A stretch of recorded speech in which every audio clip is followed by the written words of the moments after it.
Good afternoon. My name is Jeff. I'm a sewer tech Northwest. Today we're at property address 7556 Southwest Red Cedar Way here in Portland, Oregon. We're located at the rear of the home where there is a 4-inch ABS cleanout. It's just adjacent to the little spiral steps embedded in the concrete underneath a green plate here. 4-inch ABS cleanout is the point of access. I'm going to insert the camera and check the overall condition and serviceability of the sanitary sewer line.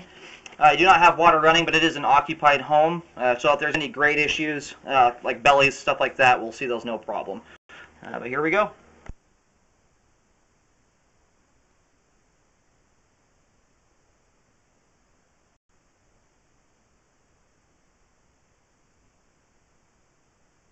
It looks like right off the bat we do have some standing water in the line. There's about a inch of standing water there at its worst point, just dissipated at about 8 feet here. But it looks like the first 5-6 feet of the line there has lost some grade. And then right after that, we have a pretty significant belly here in the line. It looks like there's about 2 to 3 inches of standing water. Again, I do not have any water running, so that's a belly in the line there. It's pretty short, but significant. When you've got that much standing water, it's just a wall that all the debris hits and gets stuck in and starts building up. You can see these large chunks of debris here. The reason for that, especially when you're only 20 feet away from the house, that stuff should make it all the way out to the main on your first flush there. It's getting hung up in the line because of the bellies.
Okay, here at 90 feet from the point of access, we have reached the terminus for the line.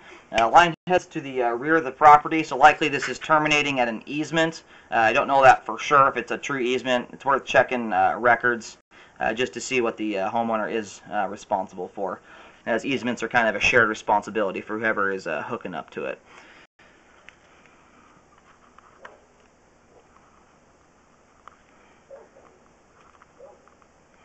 Okay, I'm going to go ahead and reel back. We'll reel back to the beginning of the line where the standing water is at. I am going to get that mapped out for repair. As essentially the something like the first 15 feet or so of the line, there's a pretty significant amount of standing water.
Okay, so it looks like right here at about 3 feet from the point of access, this is where the first belly starts at.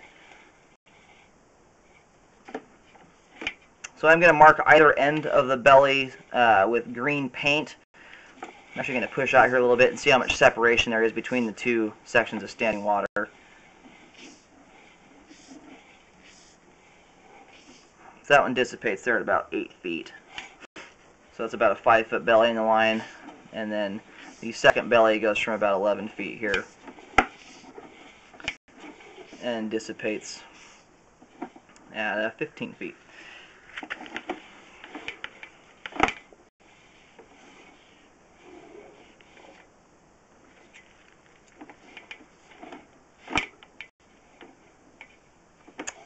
Actually, we're looking at it at 14 feet here where it dissipates.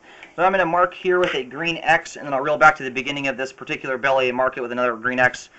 So each belly will have an X at either end of the repair. And then I'll just put some green lines or dots between the 2 points just so you know where the line's going.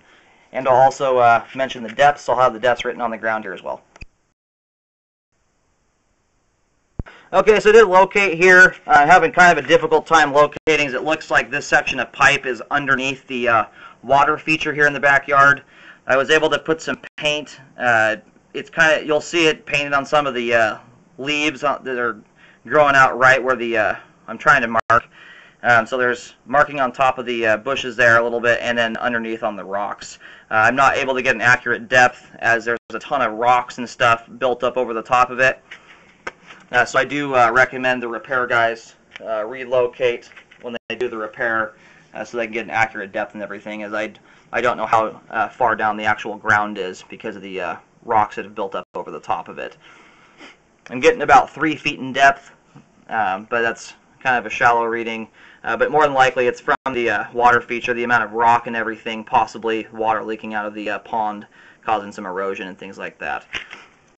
But again, I do not have a depth written as I am not confident in the locator's ability to locate down through that stuff, as there's just rocks and stuff like that built up over it. I'm going to pull back to the beginning of this belly and mark it with a green X as well.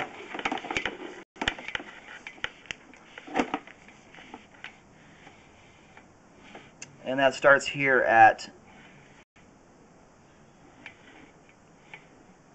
11 feet exactly. So it goes from 11 feet to 14 feet. Pretty short section, but it is a significant belly. As you can see here, there's debris built up on the top of the sewer line, which tells me that the line is filling up completely, more than likely due to clogs and things like that in this section, which means it is having a lot of issues draining out here. You don't get debris like that unless the line is clogging up and then filling up completely. Okay, I did another locate marking here. I'm also getting a depth of around 3 feet, so it is possible that I'm getting a pretty accurate location. It's just very difficult to get right on top of the line because of the water feature, so that's why I'm recommending the repair guys relocate before they start unearthing all this stuff. But it looks like it's 3 feet at either end, which makes sense. That's how bellies usually look. The line should go deeper, deeper, deeper as it moves out, and I'm getting 3 feet at either end of it. And again, I'm painting on top of it's like an ivy type of plant that's growing all along the on the outside of the pond, and so I've just done markings across the top of all that to show the stretch of the belly.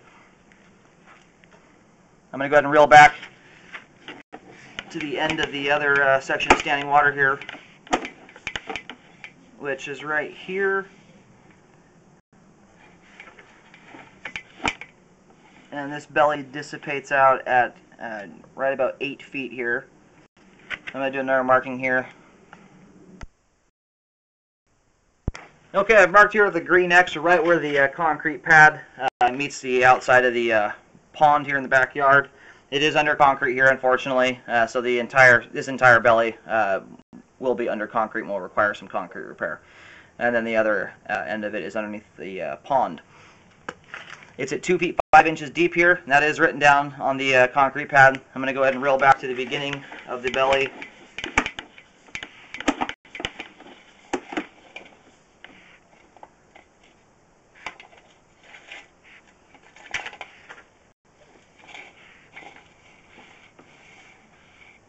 which starts here at 3 feet from the point of access.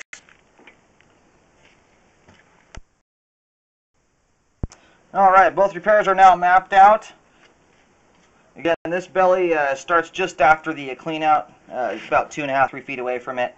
Both ends of the first belly are marked with a green X with some dots in between, just showing the direction it runs. And it is at 2 feet 5 inches deep at either end of this particular belly. And then it looks like the one at the pond we're getting about 3 feet at either end, but that one I do recommend the repair guys relocate just to double check that, as it's a very difficult and odd spot to locate on top of, with all the boulders and rocks and things like that. And I do recommend a rescope after the repair to ensure that proper grade has been met. I'm going to go ahead and roll the camera all the way back out.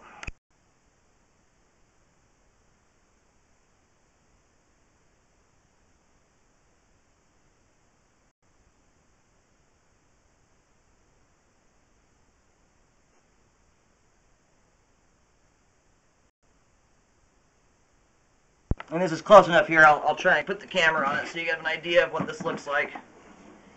There's the clean out there, and then the belly, this first belly starts just after that and heads over towards the pond there. So that's all under concrete. And then the other belly starts right here and extends out into the pond there a little ways. It rides right along the edge of the pond. And just skirts the edge. I know it's kind of hard to see. I thought I'd give the repair guys an idea of what that looks like though.